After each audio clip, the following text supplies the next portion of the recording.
Hello, hello, and welcome back to the Money Hungry Mama. Today I am here with Kelly. Kelly, take it away. Hi, I'm Kelly Vann. I'm the owner of Lit Actually Romance Bookshop in Baldwinsville, New York, and I'm so excited to be here with you guys tonight. I am pumped. As an avid book girl myself, I am so excited to have you here. So, tell me, what was the moment that you were like, I am going to open a bookstore? So I am not this person who has had this dream of opening a bookstore my whole life. Like it just didn't come about that way. I was an English major in college. I have always been an avid reader. I took a major hiatus when I had kids because, there's just no time. And my kids are 21 months apart and we were just doing all the things. So I started reading again pretty consistently in April 2024 on spring break with like all of my adult girlfriends and their husbands, and they're like floating in the pool. Everyone's got this litany of books. I'm like, can I borrow one from somebody? Like, I didn't bring any books. I didn't know we were going to be doing this. And from that point on, I've been like nonstop. I'm heavy into romance. I started dabbling in fantasy. And so we were on Christmas break in this place in the Adirondacks where we have a cabin, and I ran out of books, and I was like, there's nowhere for me to buy another book. Like, I am SOL. So that's actually what started this whole idea. Was in January of this year, I said, our place where we vacation, I was like, this place needs a bookstore. And my husband's like, that's not feasible. We have two kids. You have a full-time corporate job. You can't be here like 2 hours away and like make that happen. So the idea really evolved. Like once I get something in my head, I can't let it go. Like it just I have to see it come to life. And I did a lot of research and I felt really strongly that we could make this happen in a town closer to where we live. So it took a couple of twists and turns, and I found this perfect place called Olive's Eatery. And upstairs at the eatery is like a number of different women-owned boutiques. And downstairs is a breakfast, lunch, brunch spot, and they have a smoothie bar. And it just was like the perfect thing at the right time. She had a space open. And I said, I think like romance bookstore. They've got a women's boutique, bath and body type of stuff, home decor. I was like, I think I could fit in really well with you. I pitched her my business plan within a few weeks. That was like early May. And within a few weeks, we were up and running. Oh my gosh. Okay, so I have so many questions. First off, did you ever read the book, The Love of My Afterlife by Christy Greenwood? No, but I'm going to write it down. It is hysterical. It literally had me cackling so hard on a plane that the guy next to me was like, "Are you okay?" I was like, "I'm trying so hard not to cackle." I love I was like, that. "But this book is so funny." Okay, okay. So I love this. So you are above an eatery with like a bunch of different boutiques. That is so cool. Yeah, it's great. So when you decided like, okay, I am going to do this, did you just go into different towns and start looking at different places? Yeah, so it wasn't at first, it wasn't a romance bookstore that I was leaning into. I was in Charlotte at the end of April or early May with one of my best friends. We were there for a music festival and we were looking up bookstores, places to go. I always visit a bookstore on vacation. And they had a romance only bookstore called Trope. It's in Charlotte. And we took an Uber over there. We get dropped off, and there's this mural outside that says Hot Girls Read. The logo is this very like Victorian feminine line drawing of a woman. We go in, the place is a mob scene, and everyone's like talking about their favorite books and their favorite characters, and like the whole thing just like sung to me. So I spent a lot of money, and the whole rest of our trip for the music festival, I was like, I think we can do this in our town. Like, I think we need this. Like, there's a gap. We have great bookstores in our central New York area, but nothing as niche as romance and fantasy. And so, like, I really went hard on that, coming on the idea of romance and fantasy bookstore coming out of that vacation. So now every time I'm anywhere, like I travel down to New Jersey or Orlando to work, like I am 100% taking a detour to any romance or fantasy bookstore within, like a 60-mile radius. I call it market research. Oh my gosh. So you still have your full-time job? Yeah, yep. The best thing Wow. about it though is we have 3-day weekends. The best thing about being at Olive's Eatery is that I don't have to staff it full time. The woman who owns Olives has a staff who runs the eatery, and she has people who run the register for all of the shops, and there's like a whole back end POS system that works. So I go in, like in the evenings or on Fridays, and I restock, and I just make sure that, things are tidied up and they look good. And that's part of the beauty of being able to be at Olives, is because there is this great collaboration, and I love my full-time corporate job, and so I can still do both. It's like you found a diamond in a rough with this Yeah. olives. Everything's like, I have goosebumps telling you about it. Like, everything was very serendipitous, and the timing was right for everything. It's been a whirlwind. I'm like so much more eager now than I was July 18th when we opened, because now I have my footing under me, and I've got all these ideas, and I just like cannot stop just grinding for it. And it's been great. Oh my gosh. So what challenges have you had in selecting books to stock? Like, how do you kind of figure that out? Yeah, that's actually a huge challenge. We have a very small footprint. Like, our entire room inside of Olives is probably like maybe 200 square feet. Like, we're a room inside of this like historic home space. So Huge. I have to be very intentional about the curation, because I want to make sure that the books are going to move, of course. Like, I know exactly how much each shelf is valued at, and I have to make sure things are moving and that they stay fresh. Because we're so small, I have the intention of, when you come to my shop, you're not there to get a discount book, right? Like, that's not what you're coming into a bookstore for. You're coming in for the experience. And Olives offers like a very distinct vibe than other bookstores. But every time you walk into like my room in Olives, you're going to see new titles. So Mhm. I try really hard to make sure that there are new releases in paperback. I don't want to offer too many hardcovers because they're very expensive.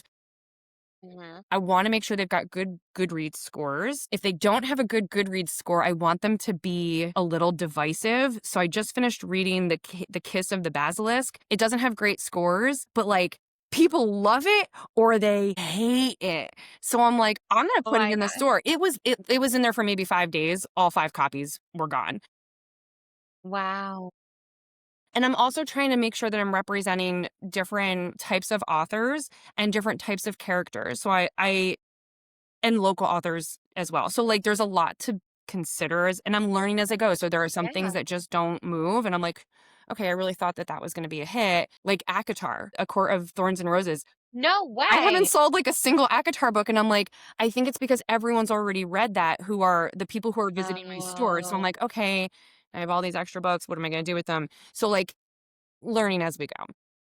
Yeah, no, definitely. It's almost like you needed to be at the beginning of book talk. Yeah, exactly. Exactly. Oh my gosh. I would definitely like, not that you asked, but I would follow like a bunch of book talkers and see like the minute they start posting a book and be like, go to however you order and be like, I'm gonna need like three of these. I'm Yeah, gonna so need I like do whatever. I do do that, like 100%. I'm tied into, like, the BookTok, Bookstagram scene.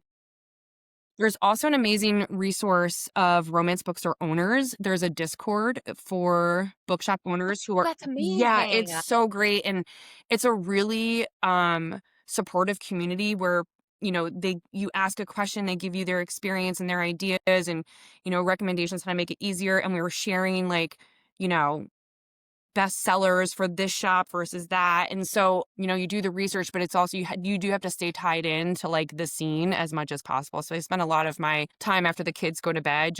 I love reading, obviously, but I have to be able to balance like what I'm reading and then also like staying on top of the trends. Yeah, no, I love this so much. This is so cool. So, like, why it's so great is because it's not something you hear about every day. Like, you literally went to Charlotte where, like, I could do this. Yeah. So, now what? So, let's just say, like, we're going to your town. Like, what? They had a mural at Trope. What do you have going on in your store that's, like, adorable Okay. and different? So the woman who owns Olives just took it over like an April and a half ago. So like a year and a half ago.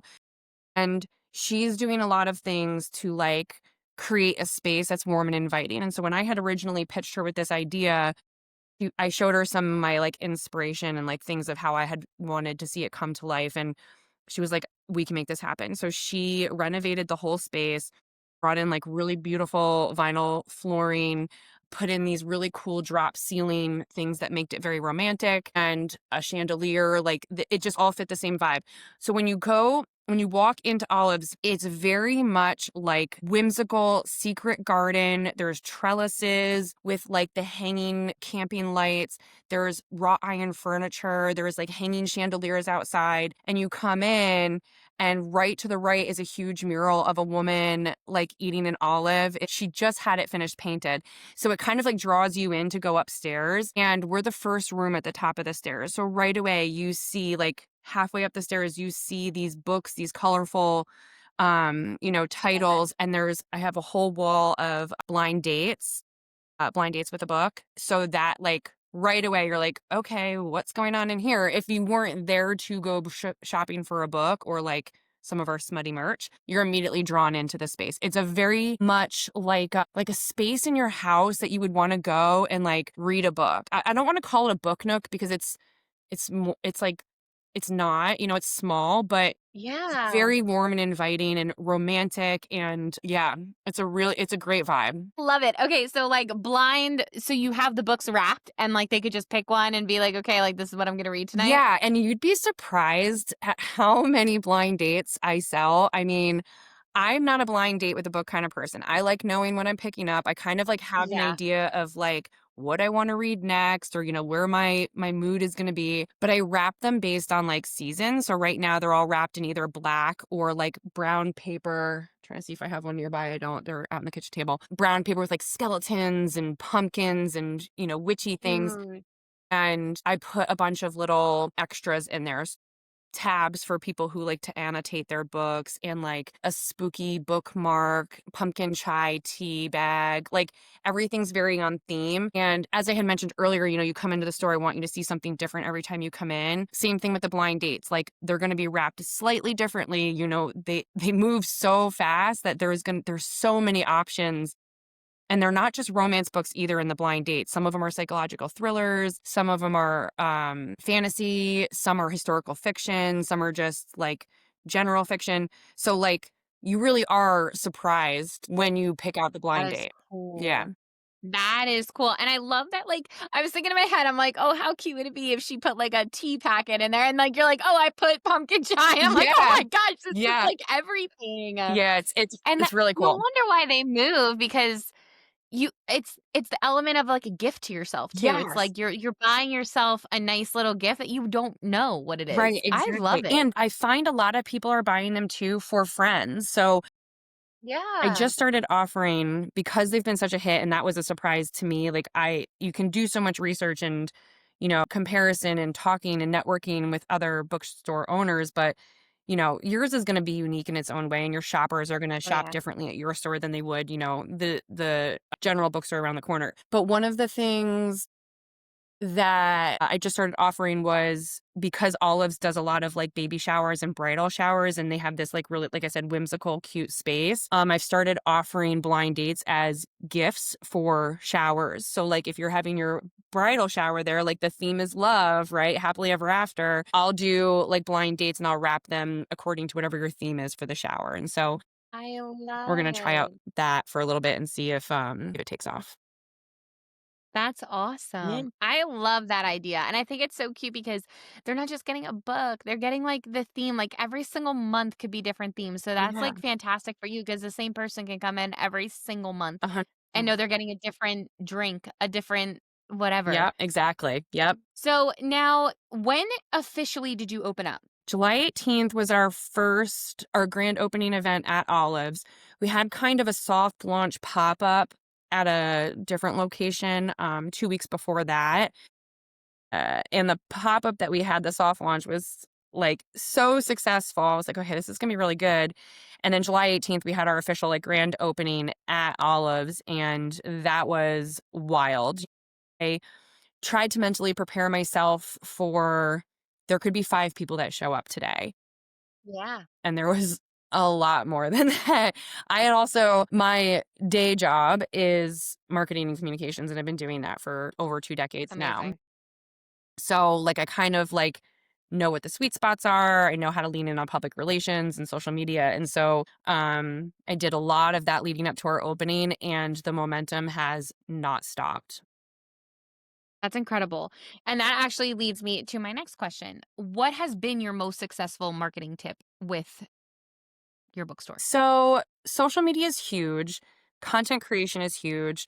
Um, but I think the biggest thing that's given me the success that we've seen so far are like the networking and collaborations that we're making. And that's both with the community members. So like I tell people I don't have a website. I'm not selling online. I want to respect that I want to be really good at my full-time day job. I want to be really good at being a mom, and I want to be really good at being a bookseller. So I'm trying not to get in too much too soon. So if somebody has a book that they really want and they don't see it in my bookshelf in my on my bookshelves, I'm like, message me on Instagram. Like I have QR codes in the store for people to reach out to me. So I'm having conversations with people. I'm getting a sense for like what's working for them and what's not. What are the kinds of events that they want to see happen? We've had 7 events so far since we've opened. Every single Wow. one is sold out.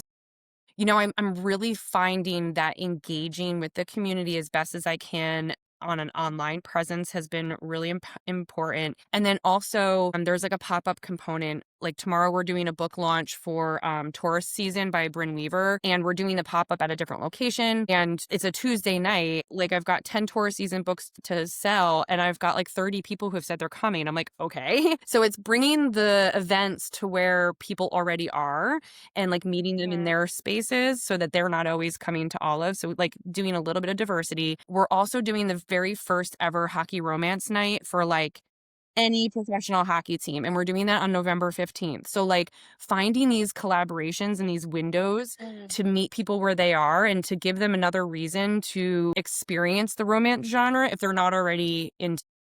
Yeah. I think the one of the hockey ones that I read, I think was Pucking Ever After. Okay. That was a spicy. I was not prepared. I don't like to read the back or, like, know anything Right. about it, but somebody posted and they were like, "This is a must read."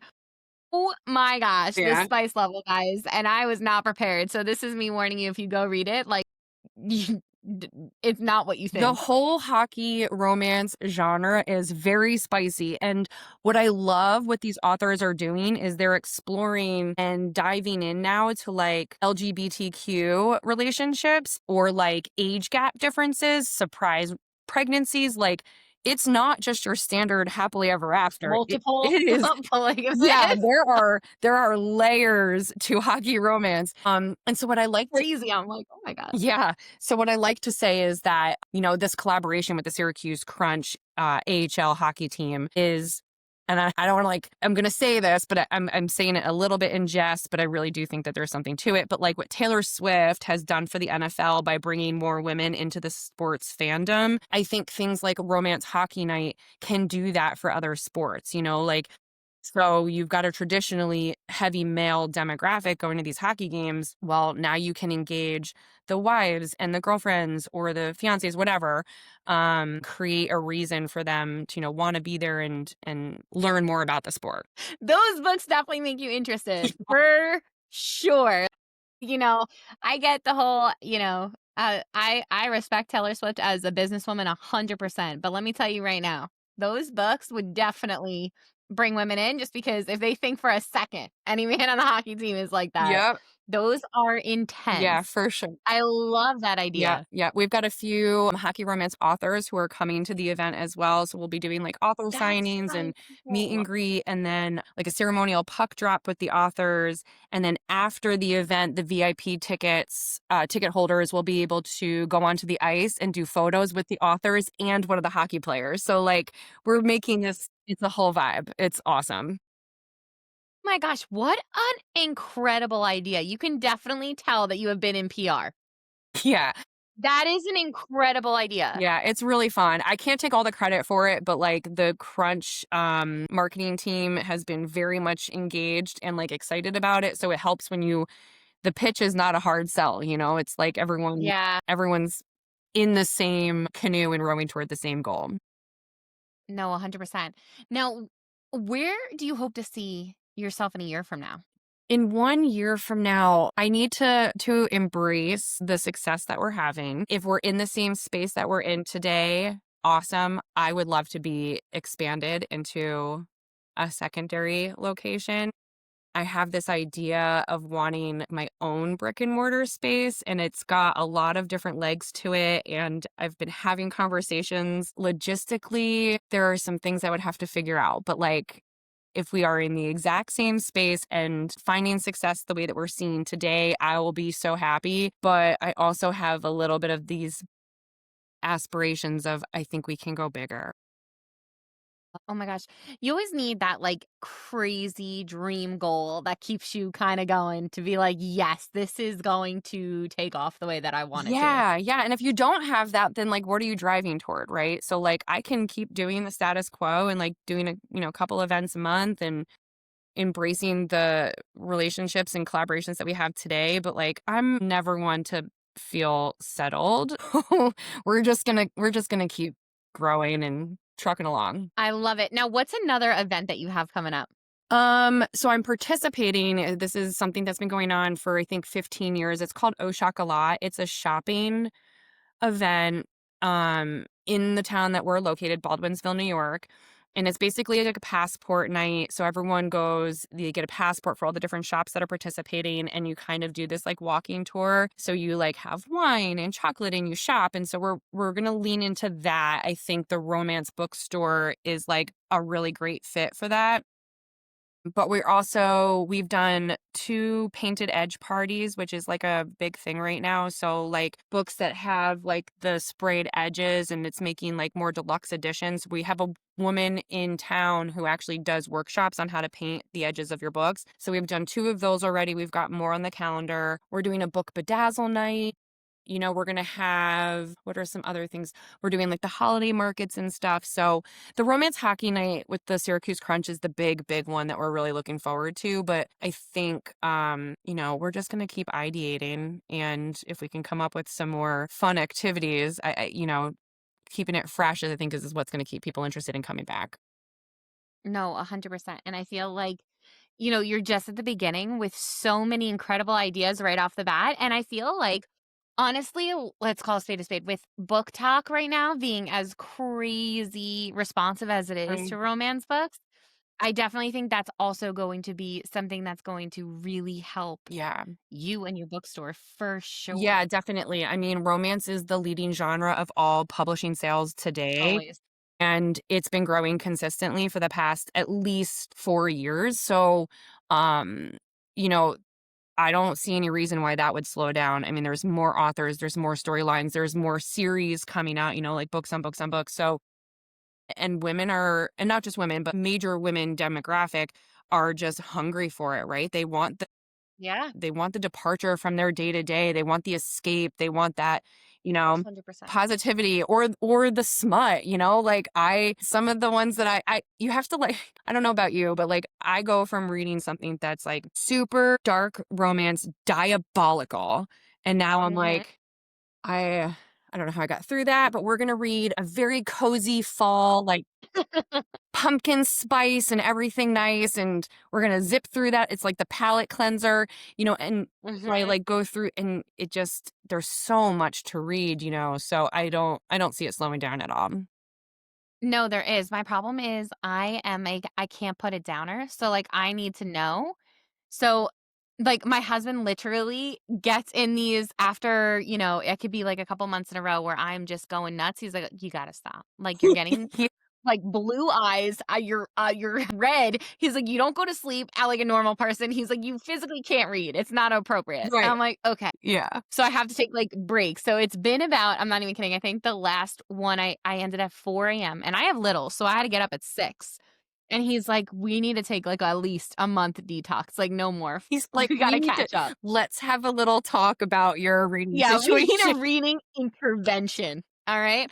Like, it is so true Yeah. because it's true, you do want to escape your everyday life, and it's not even that, like, reading these romance books, it could be the same story most of them are, Mhm. the same storyline, just told in different ways, Yeah. and you just love it. Yes. It's just like, you know how it's gonna end, and you're like, I "Yes, love just it. feed it to me. Just, like, tell me about Exactly. Lily and Ryan, and that's gonna be what I read." Exactly. It's so true. I love it so much.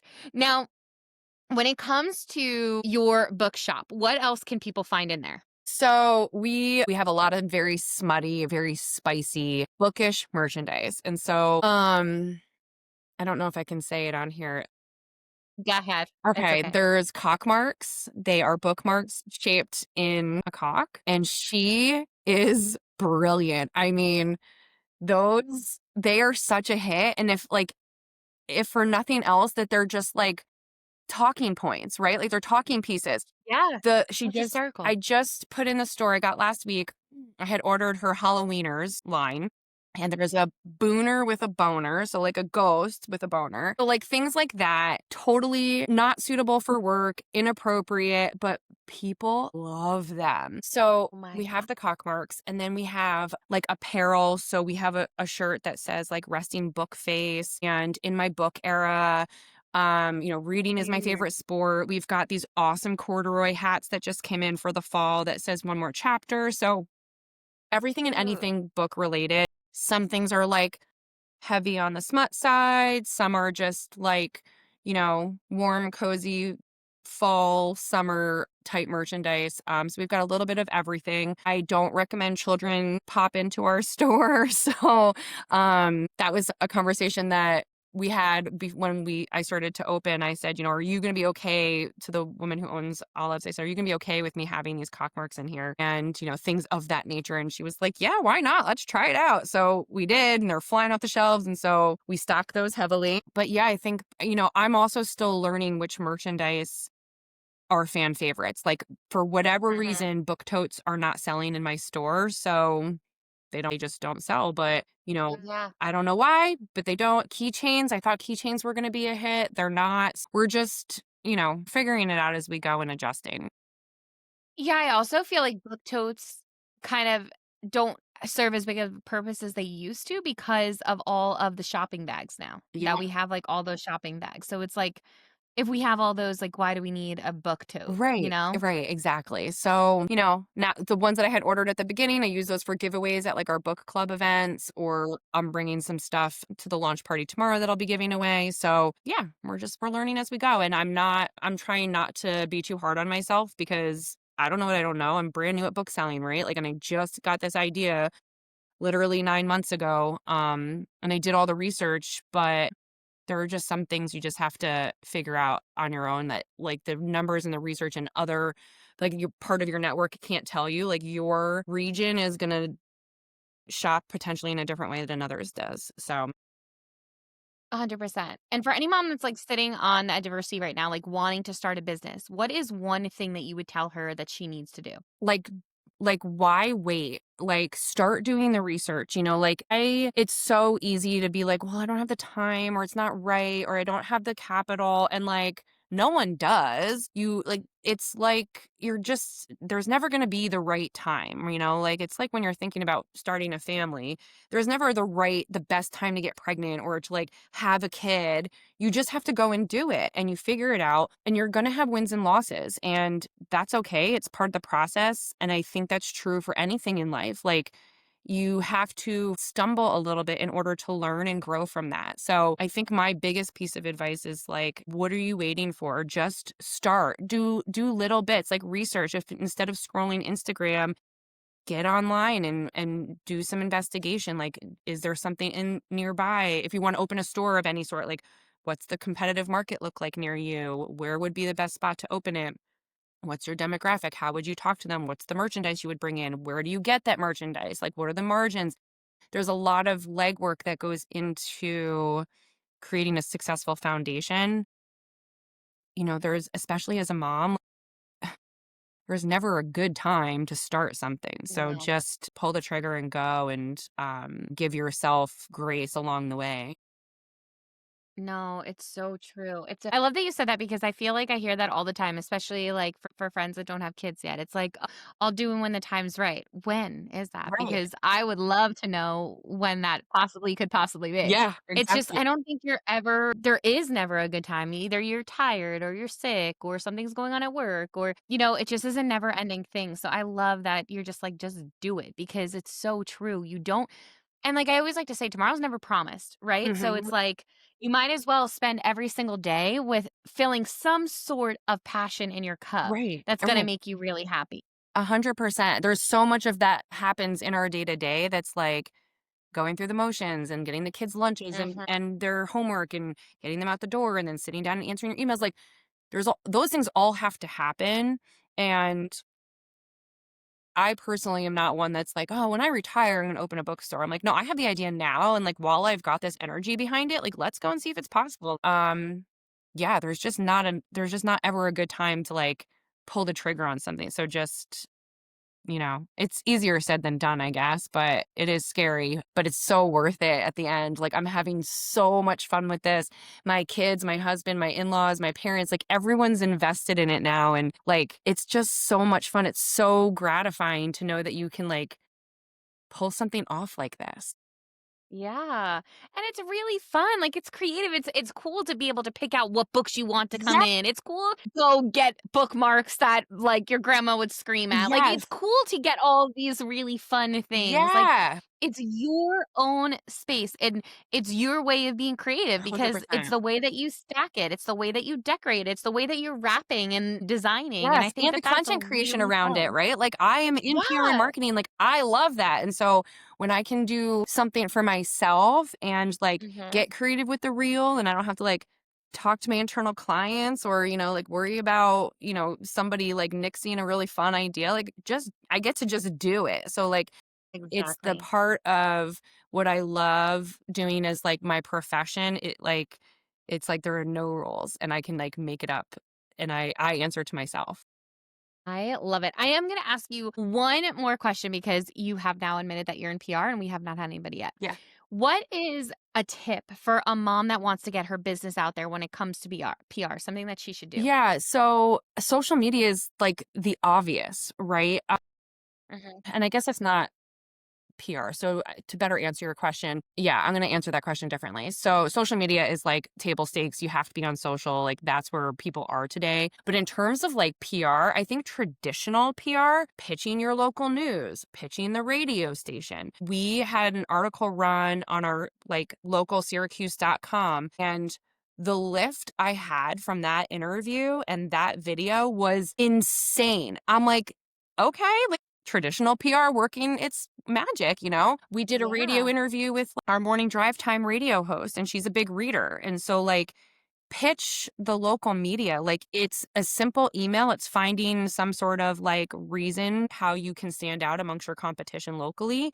And, the dividends are huge. I think traditional PR is never going to go away. With the day and age that we live in with AI, in which I embrace AI big time for my day job, and I've been embracing it big time for the bookshop. Like I couldn't possibly come up with so many captions or ideas if I hadn't been embracing the AI custom GPT assistant that I made. So traditional PR, really, you can't go wrong. I mean, and it's having the conversations, it's networking and finding like what makes you more distinctive than your competition. But yeah, radio, news, TV, or yeah, radio, news, TV, it's all super valuable.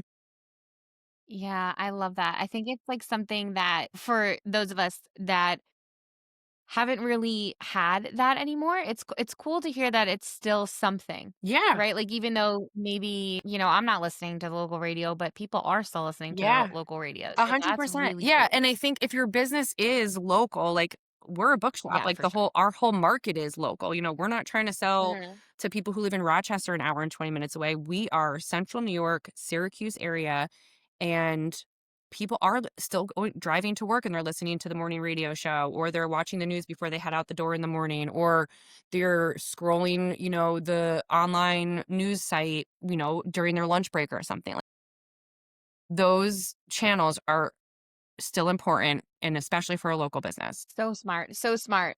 Okay, Kelly, the last question. What does being a money hungry mama mean to you? I think it means setting a good example for my kids to dream big and just go for it. Tap into your family and your friends and get the support. You can do anything you want. Like my kids they were with me when I had the idea, like, Mama can't find another book, and now we're gonna have to like maybe order a Kindle and overnight it because I don't have anything to read. Seeing the idea come to life in such a short period of time, I think that's a really good example. And then showing them that I can do more than one thing. I'm more than just their mom. I'm more than just a corporate communications professional. I can do these other things and be successful. And, no dream is too big. So just go for it. Oh my gosh, I love that so much.